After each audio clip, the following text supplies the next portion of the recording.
Well, let's talk strategy. I think before we can talk about it, we should probably define it. And if you compare craps to other table games like blackjack and baccarat and let it ride or three card, most table games, the strategy is prescribed. You've got the card that you follow the rules on. You make your play based on that. There's not really a lot of strategy to it. It's a lot of rules following. The strategy in those games, I believe it boils down to how you bet. A strategy for blackjack really is about when do you attack a trend, how do you spot a trend, when are you chasing a loss, that sort of thing. Those games, it comes down to betting. Craps, though, and I think to a lesser extent roulette, strategy is way more nuanced or complicated because you have so many more bets that you can make. It takes a lot to create a crap strategy that's designed to win. And for that reason, what we're going to do here is take a few sessions together and really jump in and break down what it means to create and test and validate a good strategy in craps. So today we're going to look mainly high level.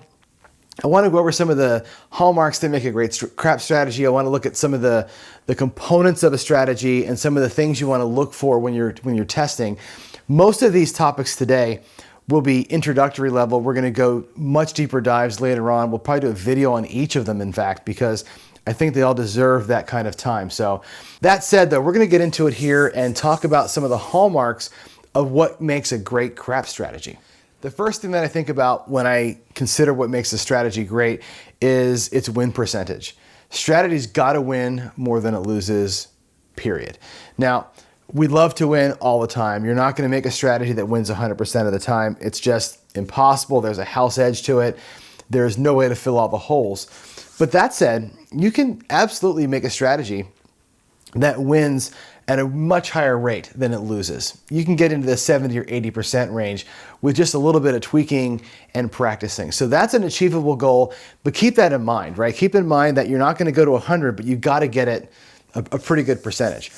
Beyond stating the obvious, I think the next most important thing, and probably the most important thing to me, is that your strategy has got to survive short rolls. Here's some scary statistics for you. 28% of the time, the shooter sets a point and sevens out on the next shot. We call it a 0.7 out or a PSO. 28% of the time, a random shooter, somebody's winging the dice down the runway here, it's going to be a 0.7 out 28% of the times. Another 20% of the time, so 58%, it's only one shot. Set the point, hit one number, and they're done. So 48% of the time, you're only going to have one shot to play with, which is kind of scary. It goes up to a whopping 80% of the time, you're at 4 rolls or less. And I think that's your target. Your strategy has got to be strong against rolls of 4 or less. Unless you're going to play what we call a dark side strategy and play on the don't pass and maybe go for the 7, your strategy has got to be strong on the short rolls.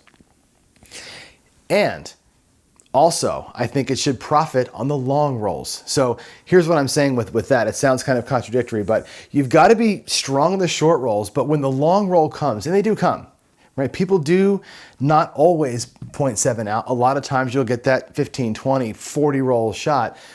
Does your strategy respond when that happens, right? If you're so myopic and worried about that one short roll that you forget the fact that, oh, here we are in roll 8 and I have no money on the field, got to be ready for that too. So your strategy should be strong in the short rolls, but also resilient and ready to respond to a long roll. And that said, tables will have trends, right? You're going to have these periods where everybody's getting 7'd out and periods where 4 or 5 shooters in a row are hitting points and going pretty long. How does your strategy respond in a trend? Okay. You may have good short roll coverage. You may have good, response to long rolls. What happens when it goes south? Are you going to recover or respond well when the table goes a little bit south? So keep that in mind as well. I think that your strategy should be tuned for a given type of shooter. And I think this is really important.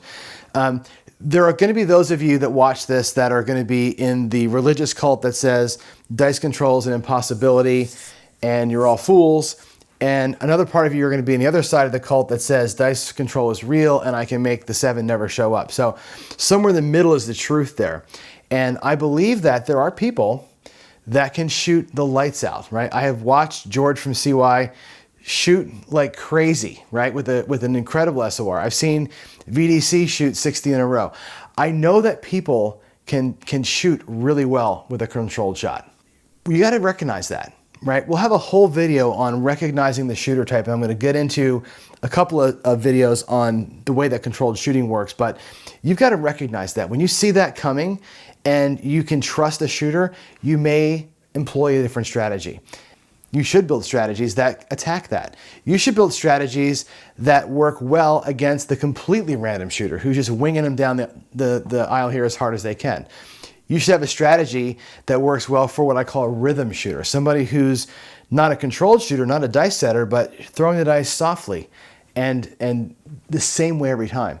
When you start seeing shooters get into those trends, you're going to want to bet with those trends. Some people say bet with the table, quote unquote, or the table's hot, the table's cold. I would say bet with the shooter. The shooters are telling you by the way they throw how they're going to throw. And I think the more years you play, you're going to start recognizing who's on the table with you.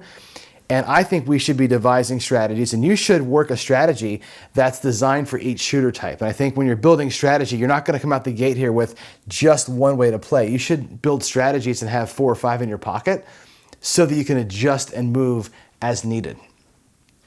And that said, I think not every strategy is built for the same purpose. I've got strategies that are purely grinder strategies. Like I'm going to go out there and burn an hour before dinner. And I don't want to, obviously I want to win, but I want to go out there and take a 1-roll shot and be done and bored for 45 minutes. Sometimes I have strategies that I play with friends. I've got friends who don't play craps, but want to go to the casino and hang out and have fun. I have party time strategies where I don't got to pay attention. I just put money on the pass line or the don't pass line.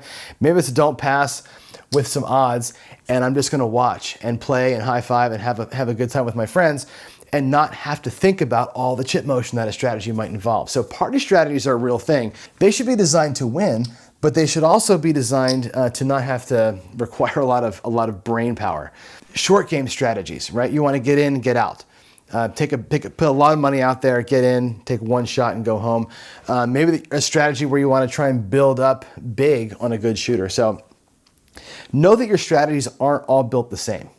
Some strategies are built to work on 6, 7, 8, 9 shots long. Some strategies are built to work on 1 or 2 shots. As you're crafting your strategy and practicing it, you should absolutely note as you're getting into that, which type of strategy you're building, what's the play on it, and again, going back a step, who is the strategy made for? Is it a short hit strategy for a controlled shooter or whatever? And I think finally your strategy should have a defined win goal. Whatever you're doing out there, I always say, my goal is always 20%. If I can get more than that, great, but the minute I hit my 20%, I typically walk. My strategies are always built that whatever I bring out on the table for each shooter is designed to win me back my 20% so I can go home. So make sure your strategy is built not just to grind forever and not just to play forever or press forever. Your strategy should be built with some exit plan in mind. So the next thing I want to talk about today is the major components of a crap strategy. What are the things that you have to consider as you're constructing and building a crap strategy? The first component we should talk about is coverage. And coverage simply means what numbers or scenarios are you betting on? There's a lot of common ones. Okay, the betting on the 6 and the 8 that we have here is very common. Betting on the 5 and the 9 with it, called the inside coverage, is pretty popular. Even you can go outside and cover the outside numbers, also a good way to go. You can jump into the field and get a bunch more. The point is, coverage is the first part of a strategy. What numbers do you want to hang your hat on? In this case here, we'll do the 6 and the 8, which again, the most common strategy for the most common numbers that are rolled other than a 7. Each of these can be rolled 5 ways. So you've got 10 ways to win here versus 6 ways to lose on the 7. That's your coverage level. Okay, that's part 1. Part 2 then is to look at the exposure level that you've got. And I briefly hit it there. The exposure here is the 7. In this scenario, the exposure really is how do you get beat? And you get beat in a number of ways here. One, we have to look at how exposed we are into our bankroll. If you've got a $1,000 bankroll and you're betting $60 on the table, that's not very deep into your bankroll. But if your bankroll was 100 and you're betting 60, you are deep into your bankroll, and that's exposing yourself to a ton of risk on a percentage of your bankroll basis. The second way that you can be exposed is in length, okay? How long are these bets going to be out there before they start showing a profit, okay? Now, what I mean by that is the 7 rolls every 6 times, the 6 every 5 times, the 8 every 5 times. You have a 10 to 6 advantage over the 7 here, but honestly, there's 36 ways to roll the dice. 10 of them you've got covered here, okay? Which means 26 rolls of the dice get you nothing or a loss. 20 rolls do nothing for you, 6 rolls beat you, and 10 rolls earned you money. These bets could be out here for a long time.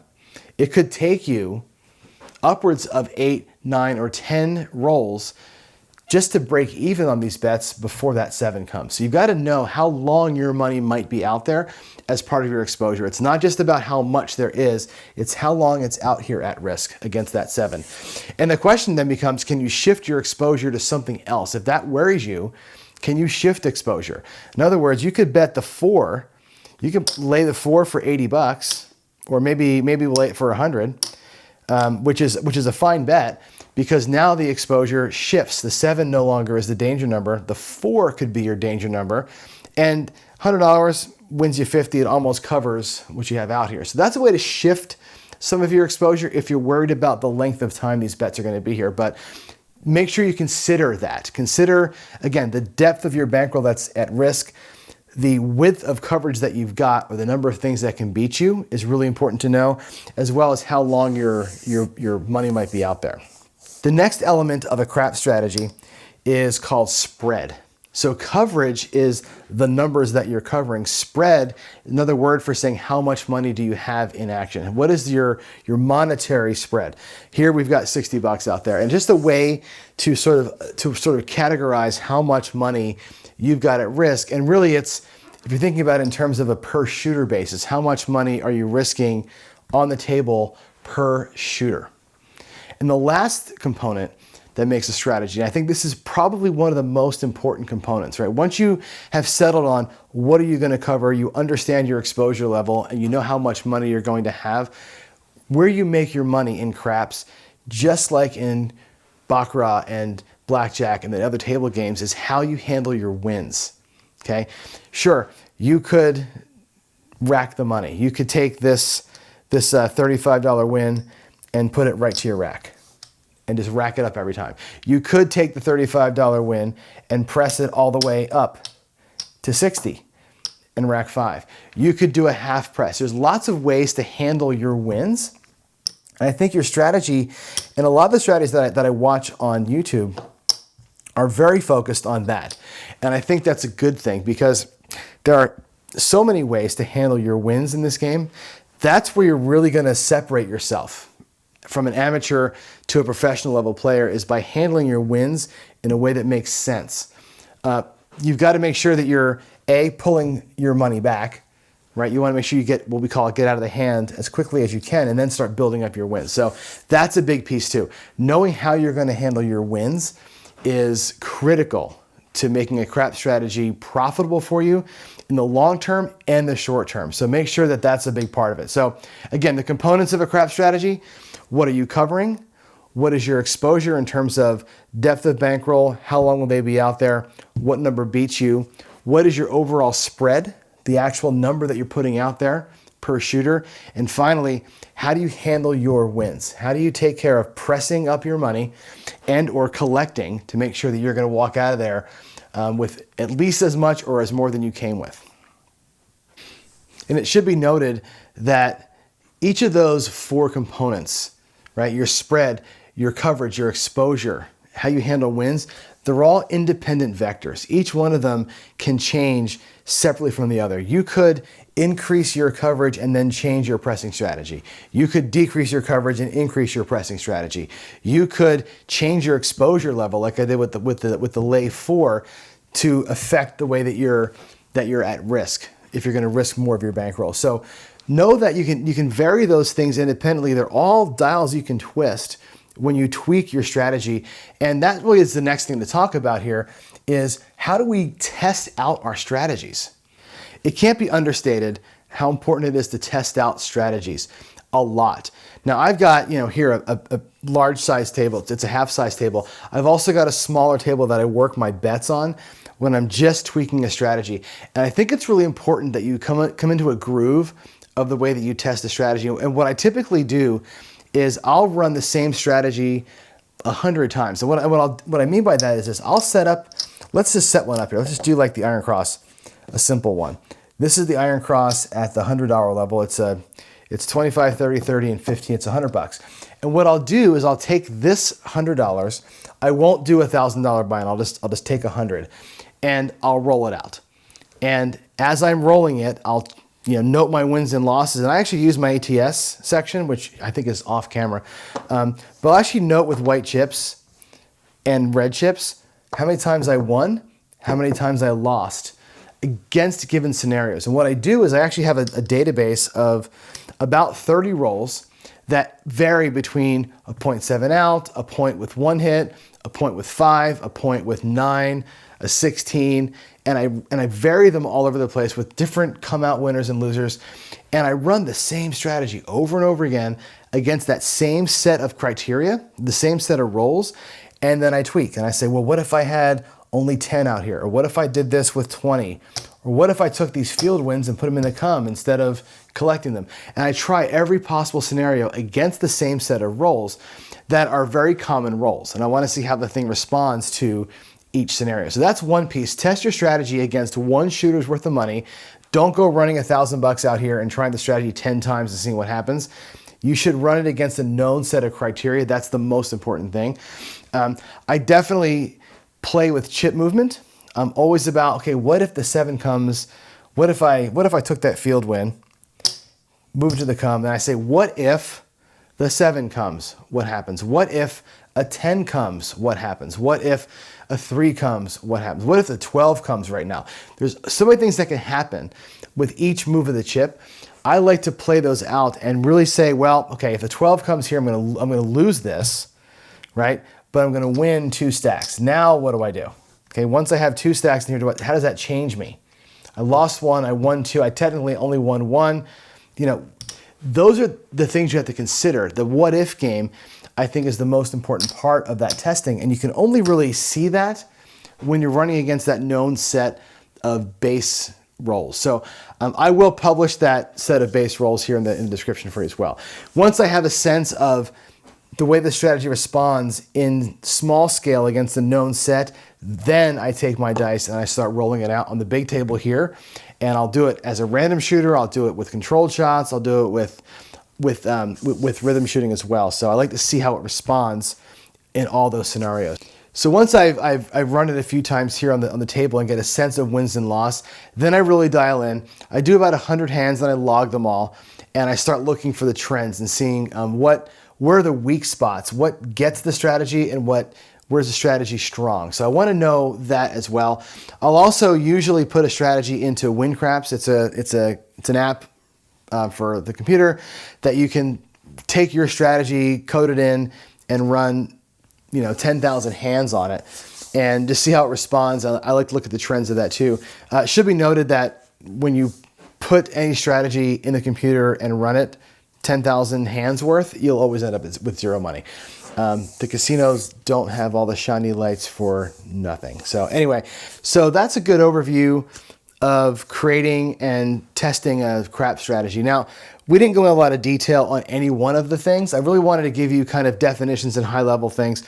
Each one of those topics, exposure, pressing strategies, coverage, all of that, those are all going to become separate videos that we'll do subsequent to this one. I think they each deserve their own deep dive. And frankly, if you want more information about any one of those, this is the time to leave me a comment. I'll make sure I add it to my list of videos to film here, because I want to make sure that we're covering anything that was either confusing or that you feel like you need more information on. So again, high level today. We'll go deeper here with a few videos coming up and really dive into, especially I want to get into the pressing methods, and I really want to get into how do we attack different shooter types. I think those are very interesting topics that can really change the amount of money that you pull off the table. So with that said, thanks again for watching. Again, like the video if you would, leave us comments if you can, and we will see you out there at the tables. Thanks a lot.